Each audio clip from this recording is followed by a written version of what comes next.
Welcome to Straight Shot Politics.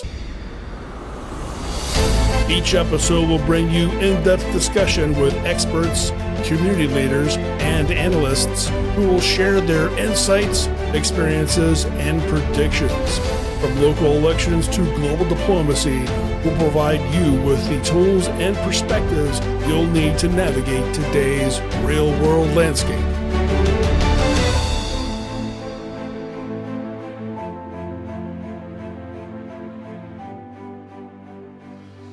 Welcome to Straight Shot Politics. I'm Lisa Chafee.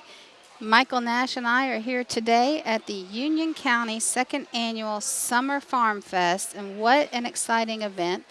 Hello, hello. And joining us is the former chair of Union County Republican Party, Gary Conklin. How are you? I'm doing very well, very well. Exciting day.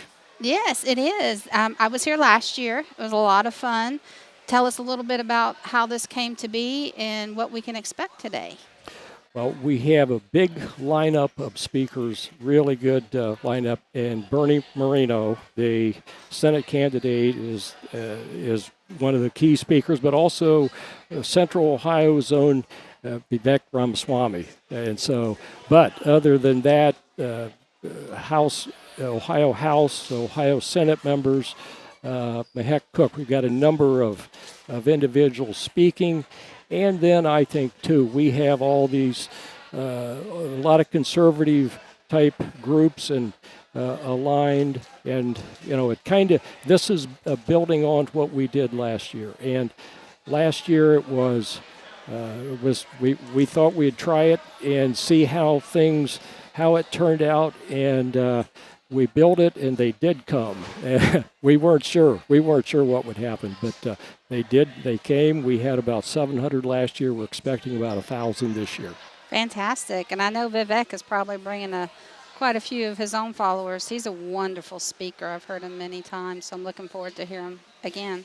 So November 5th, we're less than 100 days away from probably the most important election I know in my lifetime. Yes. What are your thoughts on what's happening, the craziness with Biden dropping out? Now we've got Kamala, and they didn't even have a vote, a primary, a convention yet. What are your thoughts? Well, I think that they did with President Biden. They politely showed him the door. He was told, you're going to lose, and Joe Biden, and they forced him out. It wasn't that he's, he said during his press conference, for the good of the country and patriotic and all that. No, they said, we're going to do the 25th Amendment, and you'll be out, so take the better route. So all the 14 million or more people that voted for him in the primaries in their individual states and spent money and time supporting him, because there was another candidate and there were other options that they could have done, that all went to the wayside. And I think the way the Democrat Party system, they end up having the flexibility, the way their system's built, they can switch out if they feel that they're maybe going to lose. They've got more flexibility built into how they do it, rather than what the people have said, so they can make a change, and they did. Exactly. Yeah. Not democratic at all. Not at all. So, that among other things, and I know for years they've been saying democracy, protect democracy, and I think they have to say that because they know their system is not exactly that, and so they want to build up their numbers in that category, and really it's all hollow anyway. I mean, that's the party that state after state, they have to, secretaries of state have to be sued endlessly across the nation to remove dead people off the voter rolls, and so. All the, for democracy, that's hollow. People see through that. Speaking of the voter rolls, Ohio, under the guise of Frank LaRose, who's doing a wonderful job as Secretary of State, they removed over 400,000 people from the voter rolls. Dead Yeah, people. that's a lot. Henry Kissinger was on the voter rolls down in Cincinnati. They got him off. And why do you think that upsets the left so much? To remove dead people and illegal immigrants from the rolls? Well, I don't know. I would just have to speculate. It's not a good thing. The citizens, legal citizens, and also individuals that are valid voters need to be the only ones voting, and people that are not, be it by virtue of illegal or voting in maybe someone else's name that they got from just, I don't know how they would get it exactly, but that nullifies and takes away from legal voters. Agreed. And so they seem to be fine with it. They seem to like that system, and any change to that they just really attack as being as being unfair. But I look at it only as being fair to the people that are wanting to vote and wanting to be fair and to do it the correct way. Right. Now, so 2 years ago, we expected the big red wave, Yes. and it didn't happen. My personal opinion on that is Republicans got complacent. They thought, oh, we should win. I don't need to go vote. That's one of my fears for this election is Republicans are going to say, nah, I'm just not going to go out and vote today. It's bad weather or anything. What is your message to those who support Trump and our republic? Well, I think, and I know there are a lot of individuals want to vote on election day, and I think the Republicans need to look at it in a completely different light and think about voting the first day rather than the last day. Vote at your local board of elections. There are systems, and I know here in Union County, my gosh, you can go in and vote. You can stop by the board of election, give them your driver's license or ID. You can be in and out of there in 5 minutes. And so the system is there, and I think it's very important to do it on the front end rather than waiting till that last day. Things do happen. Exactly. People's schedules get changed around, and then you run out of time. Cars break down, you get sick, Yes. internet goes out. Look what happened in Arizona last year during I think it was Maricopa County. Yes. That their system went down and people were in line for I don't know how many hours. So I look at it like this. If you want your vote protected, get it in early, and then election day, you can just relax. Go to a watch party, have a beer if you want, and celebrate and watch it come in. Then you can just be relaxed. Yeah, yes. Much better to do it early. And so, and I think, that's one of the things I know here at the Union County Republican Party. We've talked to a lot of people about getting out, voting early, and I think statewide, the Ohio Republican Party has also emphasized that a lot, and I think there'll be a lot more emphasis on getting people there early, and then also if they need, if they're not able to get out, to handle the absentee the correct way, to do all that. And so, there are systems that are in place where it can be very secure, very safe, and reliable, and I think the earlier the better. Agreed. And also, there are some companies like Black Fork Strategies that are under investigation right now, not only in Franklin County, but I believe Cuyahoga County, for fraudulent voter registration. And a lot of people don't find out until they go to cast their vote. Oh, you got to do a provisional because you've already cast your ballot, or someone has registered in their name. So the earlier you find out about those problems, again, the less stress you have on election day. Yes, yeah, and like in that case where someone has already voted in your name, and so the individual that should have the ballot and should be voting is voting on a provisional that may or may not get accepted. So that's just another reason to get in there early, get it, and get your vote in and get it secure. And make sure you vote down ticket, because not only, obviously, we have the presidential election, we got Bernie Moreno trying to fire Sherrod Brown. We've got 3 wonderful Supreme Court justices, Dan Hawkins, Megan Shanahan, and Joseph Dieters, that we need to get on the bench. Because if we don't take over, keep control of the Supreme Court, everything we do is just going to be undone. Yes, yeah, and I think, Lisa, that is completely right. So good conservative legislation that helps kids get into maybe a better school, or a whole host of things, to where families would have more options as far as their kids' education. All that good conservative legislation can be undone. Can be undone by a Supreme Court that it would be a radical Supreme Court. Exactly. And so that's why it is so important to elect the 3 Republican Supreme Court justice candidates. It's so important. Justice Dieters, who's already on the bench, to reelect him, and then also Judge Dan Hawkins and Judge Megan Shanahan. Yes, wonderful. Gary, thank you so much for taking the time during this. I know it's hectic. We're Thank you waiting very for much. all the visitors to come in. Indeed. Thank you for joining us. It's going We'll to be see a you great next day time. today. Thank you, Gary. Well, Appreciate thank that. you very much. Thank Thanks, you. guys. Thanks. All right. Thank you. So we've got a twofer right now. Joining us from Turning Point Action is Gabe Guidarini and our wonderful auditor of the state of Ohio, Keith Faber. Gentlemen, how are you? Good. How are you? It's great to be here. Yeah. So one of the big issues that is on the ballot this year, well, the only issue, is the redistricting.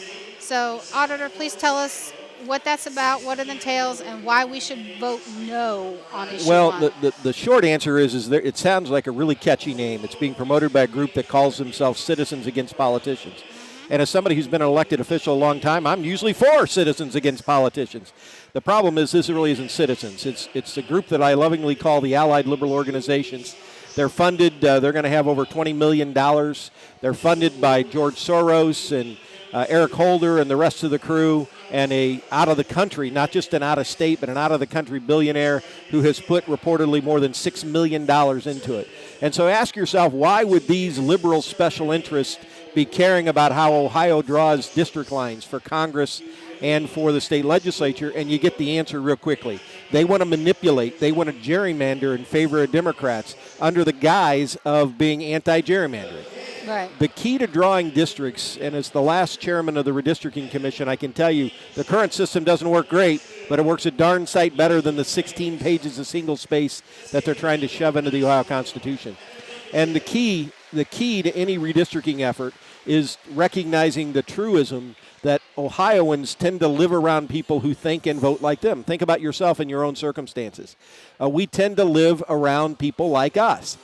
And what they want to do is take something called cracking and packing and dividing up those communities and put people in areas to get some kind of proportionality to simply elect more Democrats.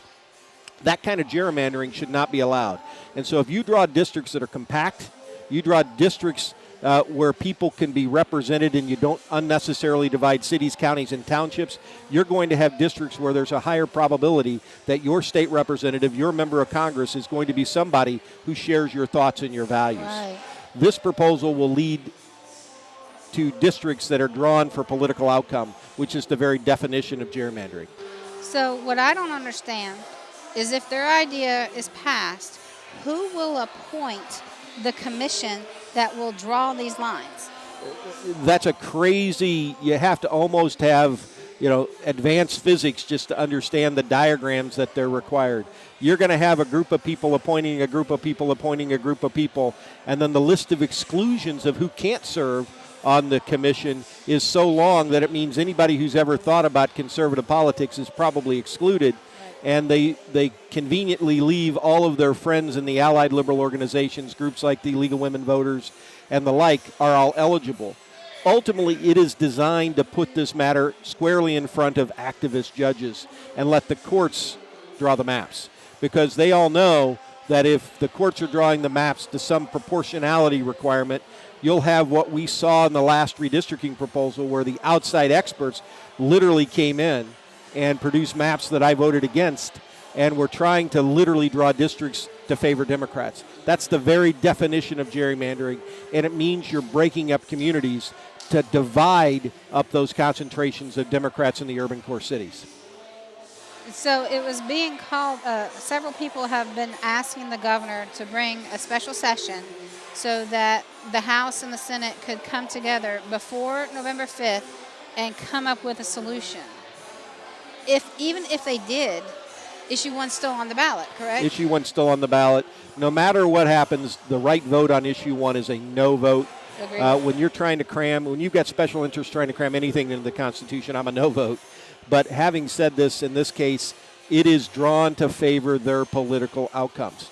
And the places to where something like this has occurred inevitably, even if it's gerrymandered in favor of Democrats as the state starts out, like California, it becomes more gerrymandered in favor of the Democrats. This is the Democrat Party approach to take control of Congress and to stamp out conservative ideas in the state legislatures. Yep. What do you think about that, Gabe? I absolutely agree with the auditor. I think that, when we look at how the Democrats operate in our country, and especially here in Ohio, but all across the country, they have to change the rules in order to overwhelm what the people actually believe. Here in Ohio, we live in a state that is more conservative in terms of what the people here actually believe and, the values of the people here. And how the Democrats put their power and influence things and push their power is mostly through the fact that they have lots and lots of money that they're able to put into these things. Right. The Democrats, they have a whole Arabella scheme.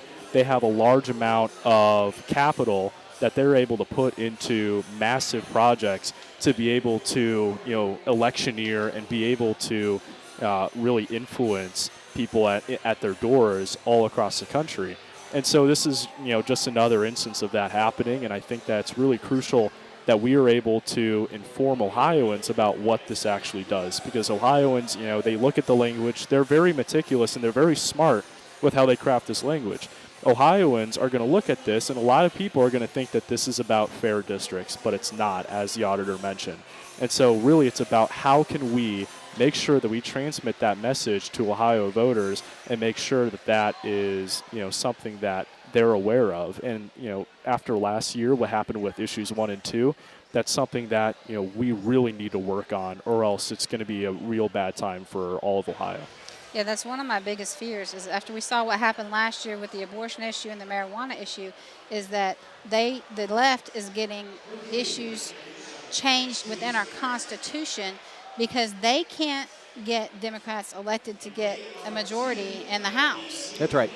So it's along the lines of Eric Holder, sue until you're blue. Yeah, sue until you're blue. And as a guy who's been sued 7 times by Eric Holder, I can tell you personally that strategy isn't going to work with me, but it will work with a lot of people. Gabe is spot on. Here's the difference in what's happening in politics.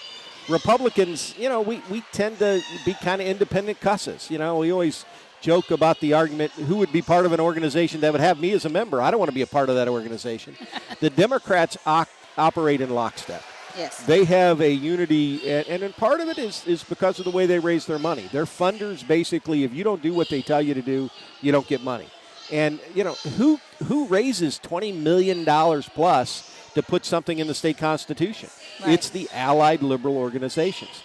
And the reality is they know that it's unlikely this election cycle that we're going to be able to raise $20 million to fight back because they have scared the traditional funders of Republican issues, out of the mix, and they've got a willing and conforming media. I mean, if you look at anything from the mainstream media on this, oh my goodness, this is the greatest thing since we learned how to slice bread. Yeah. And the reality of this is it's not. If you look at the details, they always say the devil's in the details. Yes. One of my political mentors always told me a truism in politics: follow the money. Yes. Follow the money. Who benefits? Yep. And if you're spending $6 million, if they're going to spend $20 million, what's in it for the people spending the money? It's the unions. It's the allied liberal organization. What's in it for them? They're not doing it because they just want to promote good government. Right. They're not doing it because they love citizens against politicians. They're doing it because there's money in it, and their political interests are going to be buttressed by them winning this issue, more so than any other way they could spend $20 million in Ohio. And so what they're trying to do is change the future for Gabe and his colleagues and my kids and grandkids by changing the rules of the game. And they're trying to do it under what sounds like a really good proposal. It's not. It's very bad. So where can we find out more information about Issue 1? Well, that's a really good question. You can certainly go out to the Republican Party information. There will be more information forthcoming. There is a group being put together to oppose it. But I can tell you that I don't have a website to steer you to. Okay. The best place is to read it. If you can read 16 pages of single-space text and come out knowing how that's going to draw, then vote for it. Yes. The reality is just look at it. I've always told Ohioans, get your information from more than one source, but read things that they're asking you to vote for, particularly if it's in our founding documents, our Constitution. Yes. It should be very difficult to amend our Constitution. Agreed. And you shouldn't have the ability to put special interest. They win. And it is kind of a proposal, heads they win, tails they win twice. Yes. And that's why I was so frustrated last year with our issue in August on the special election to increase the amount of signatures of votes 60% to change our Constitution. I hope that comes back someday, that we can try that again, because as we've seen, our Constitution's been changed over 174 times. I supported it. I have supported that for a long time. And frankly, here's the dirty little secret on that. When that issue came, just like this redistricting proposal, by the way, when they came up before the group that was the Constitutional Modernization Commission, which is required in our Constitution to come up every 20 years, the last time that was up, the Democrats supported increasing the percentage of vote to amend the Constitution to 55%. And we need to take a consideration of that, because, look, they have determined that that's the way they want to try and govern.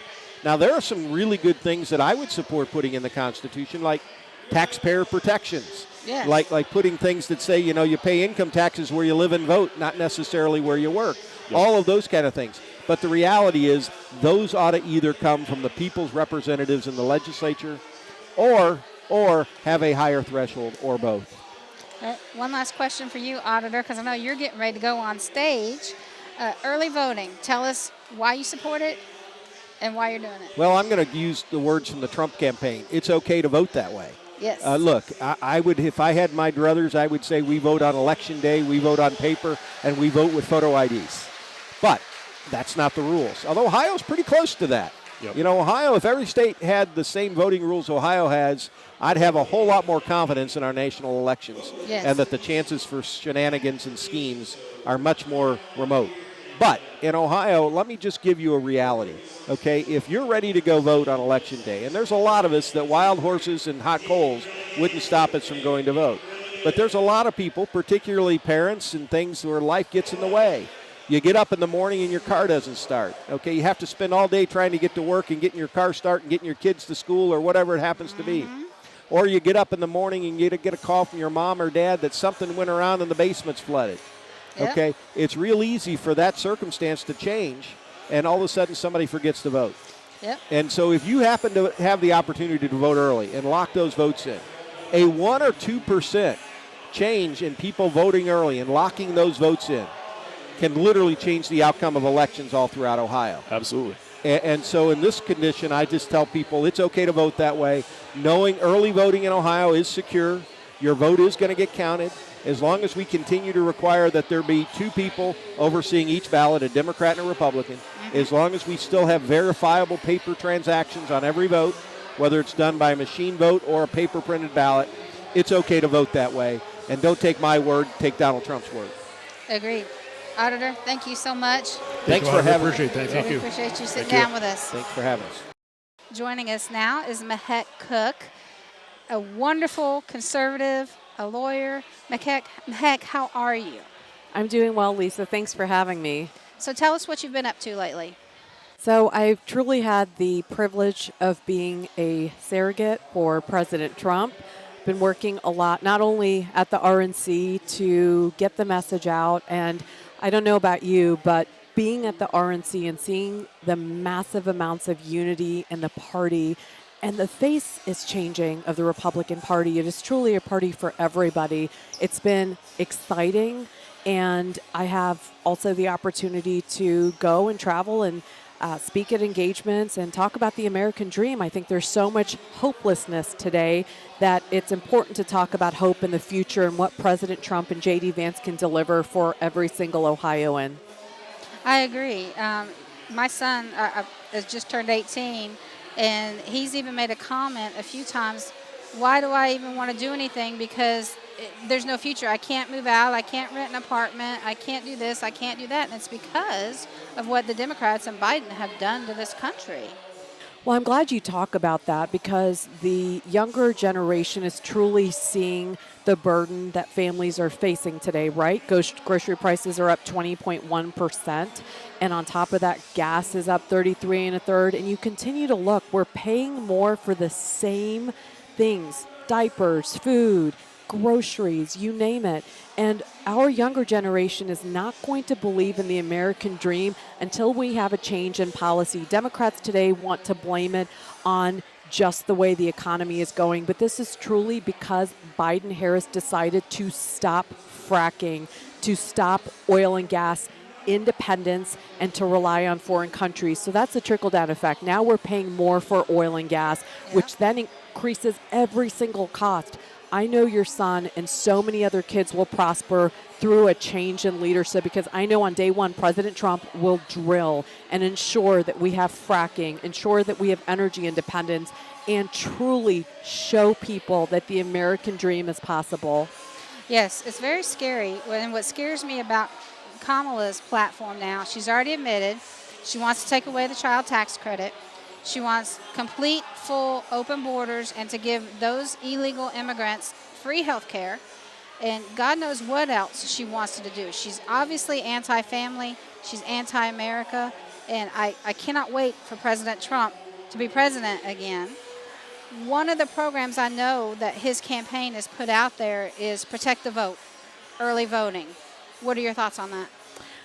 Early voting is smart voting today. There are so many reasons why Republicans have truly waited until Election Day, but President Trump is asking each and every one of us to start early voting. It's something that the Democrats have always had a leg up on. They have always been a party that has had grassroots activists that are going out, getting friends and family. We need to be that party. We need to grab our friends, our family, our neighbors, our grandmothers, and start voting, because this is the only way we're going to change the course and the direction of this election. We cannot sit on our bums. We cannot be complacent. We have to get out the vote, and we need to do it early.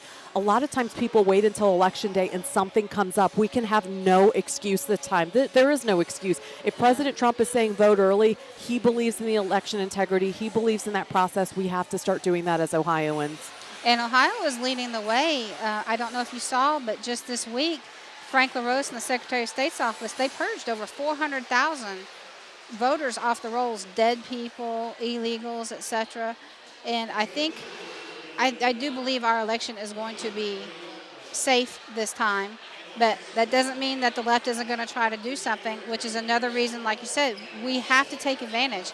Anything can happen on Election Day. We can't take it for granted. You're right. And this is the problem. I think we've always waited till Election Day. We have a leader today that's saying vote early. And I think you vote early, you vote smart, and you start getting your friends. This is a movement, and it has to start with grassroots. The Republican Party can effectuate change, but we can't do it from top down. It needs to be from bottom up. If we get the right leadership, there's going to be massive change. But the first step is to vote early. Agreed. One final question. One of the trends I'm seeing on TikTok, well, there's a couple of them, but one of them is if you're a woman, you have to vote for Kamala Harris, which I equate to Joe Biden saying, if you're black and you don't vote for me, you're not black. What is your message to women? Look, I think I always give women a second look. It's always exciting to see a woman run for office. But what I have seen from Kamala Harris is not what she will do, it's what she has already done. Right. She is the most anti-woman, anti-worker, anti-family person politician, vice president that I have ever seen. She has opened up a border. She was the border czar. She allowed over 10 million illegal immigrants that raped and hurt young children, women. That is unacceptable. She wants to defund the police, and I don't know about you, but I want to fund our police. We need Exactly. them now more than ever. Yes. She has continued to allow for inflationary prices by allowing for spending $1.9 trillion in spending. She was a tie-breaking vote in Congress. What does that mean for Ohio? That means Ohio families are spending $925, $11,100 a year. $925 a month, $11,100 a year. That's $33,000 in 3 years under Kamala Harris's tenure. We cannot afford this. She has continued to work against us. So I don't care what you are today, black, white, man, woman. What I care about truly is the merit. What are you going to do and what have you done? Compare Kamala Harris to President Trump. There is a stark difference.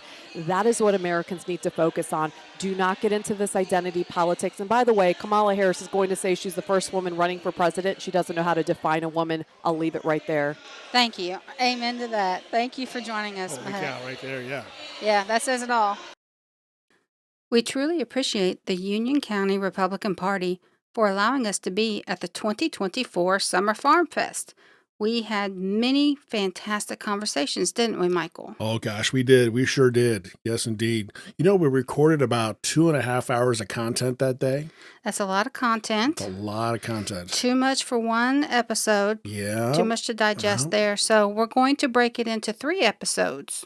Probably 3 or 4, yes. Yeah. Yeah. So if you want to follow along, listen to all the great speakers. We had Keith Faber, our wonderful state auditor, the former Union County Chair, Gary Conklin, and Bikers for Trump. Bikers for Trump. They're the bomb. Those guys are great. Yep. We also had TV personality Mehek Cooke. We had Gabe Guidarini from Turning Point Action. Also had Ezra and Adam from American for Prosperity. And many more. Many more. Many more. Many more. Lots of great commentary. It was a lot of fun. It was. So again, several more episodes to come. And you can find us on YouTube and Facebook. Straight Shot Politics. Straight Shot Politics.